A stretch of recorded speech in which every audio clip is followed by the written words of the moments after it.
Every anomaly the Foundation has ever cataloged has a number. Every number except 1. SCP-001 is the first item in the Foundation's records, and the only one nobody agrees on. Instead of one file, there are dozens. Competing accounts of what the Foundation's very first discovery actually was. Some are true. Some are decoys. Some might be both.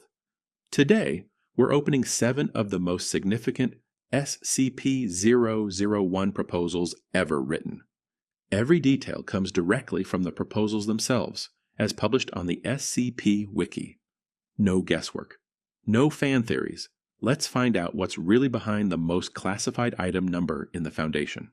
Before we open any of these, you need to understand why SCP-001 works differently from every other entry. According to the Foundation's own framing, revealing the true nature of SCP-001 to unauthorized personnel is treated as a critical security breach. Several false files were deliberately created alongside the real one, specifically to protect it from ever leaking. That means what you're about to see isn't one story.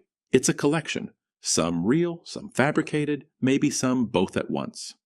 Nearly 50 different proposals exist for this single slot. We picked 7 of the most influential ones, the ones that shape the entire SCP mythos. Each one was written by a different author under a different code name, describing a completely different origin for the Foundation. None of them are officially canon. All of them are real in the sense that matters. They're the record exactly as it was written. Let's start with the very first one ever written. Dr. Gear's Proposal, codename The Prototype, the oldest SCP-001 file on record. It doesn't even have a proper object class. Just a warning. This item displays aggressive and dangerous behavior. The entity itself is a tall, emaciated humanoid. Gray-brown skin, no hair, a mouth that stretches halfway around its skull. Inside that mouth, a single milky blue eye. And that eye can tear open small black holes. It was first reported in Guatemala, mistaken for a demon by a group of terrified children. Containing it cost a life. Dr. Herman Keter died designing the chamber that finally held it. That name didn't disappear. It became the origin of the word Keter, the classification for anomalies the Foundation can barely contain. The prototype isn't a god or a miracle. It's the Foundation's very first monster, proof that even the beginning was ugly. Dr. Mann's Proposal, codename The Spiral Path. This one isn't a creature at all. It's a place, a path that spirals upward, and somehow keeps climbing even when it loops back to where it started. The earliest written account comes from 1654, a Scottish traveler who described the site as a bitter, blasted place, older than days. Its object class isn't safe, Euclid, or Keter. It's something used nowhere else in the Foundation's records. Embla. Researchers studied its geometry and turned it into an equation, one the Foundation's own founders later used to create other anomalies. In other words, the Foundation's oldest founders may have built entirely new anomalies out of what this path taught them. The spiral path isn't dangerous in an obvious way. It's dangerous because it quietly rewrites the rules everything else follows. Dr. Clef's Proposal, codename The Gate Guardian. This is the one most people picture when they hear SCP-001. A humanoid figure roughly 700 cubits tall, over 300 meters, standing where the Tigris and Euphrates meet. It carries a weapon of living fire, hot enough to rival the sun, and it has never once let anything cross the line. In 2004, the Foundation tested it. First a missile, then a submarine-launched warhead fired from 3 kilometers out. The retaliation triggered a real earthquake in the Indian Ocean that same year. After that, all testing stopped for good. Long ago, it told one man a single word: prepare. That man became the Foundation's very first administrator.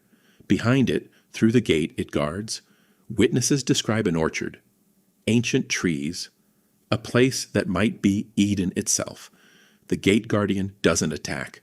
It doesn't explain. It just stands there and hopes nothing ever makes it move. SD Locke's Proposal, codename when day breaks.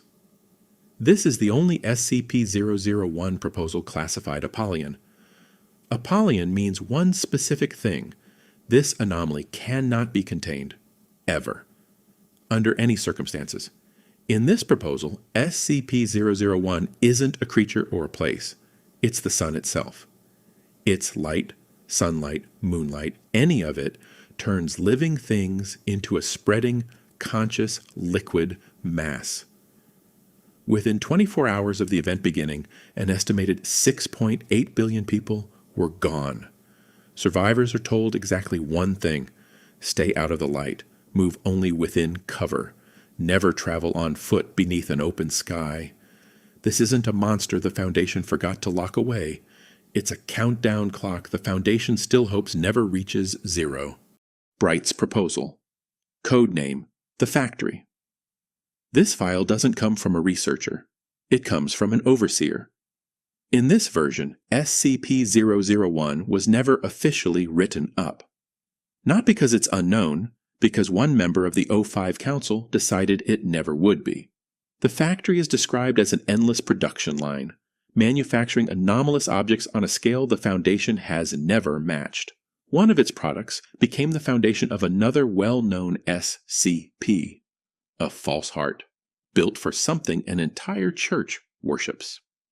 The overseer who guards this secret admits it plainly.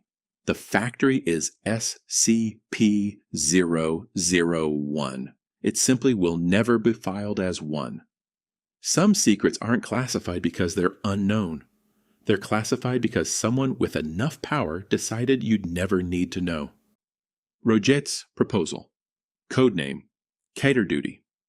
This is the file that explains where that phrase actually comes from.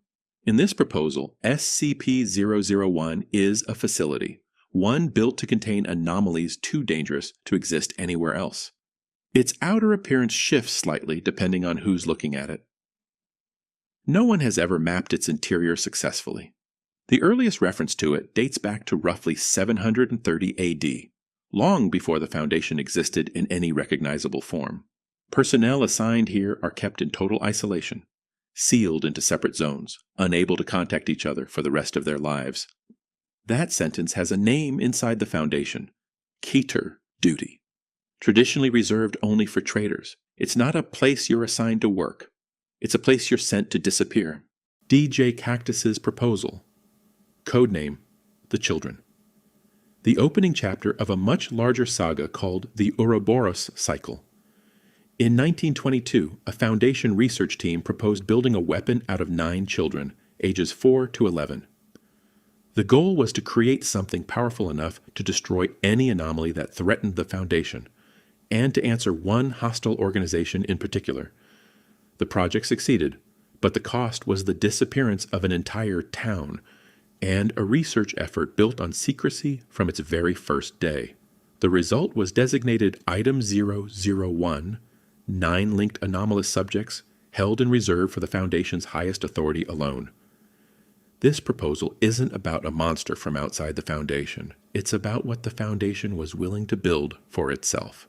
It's the first chapter of a story that eventually asks whether the Foundation itself deserves to survive what it created. 7 proposals. 7 different answers to the same impossible question. What was the Foundation's first real discovery? A starving monster? An impossible path? A silent giant guarding paradise? A dying sun? A hidden factory? A forgotten prison? And 9 children turned into a weapon? None of them are officially the truth. That's not a flaw in the system. It's the entire point of the design. Every proposal here is real information, drawn directly from the SCP Wiki's own SCP-001 hub and each individual author's proposal page. If you want to read any of these in full, the links are in the description. Next week on Shroudex. Explain.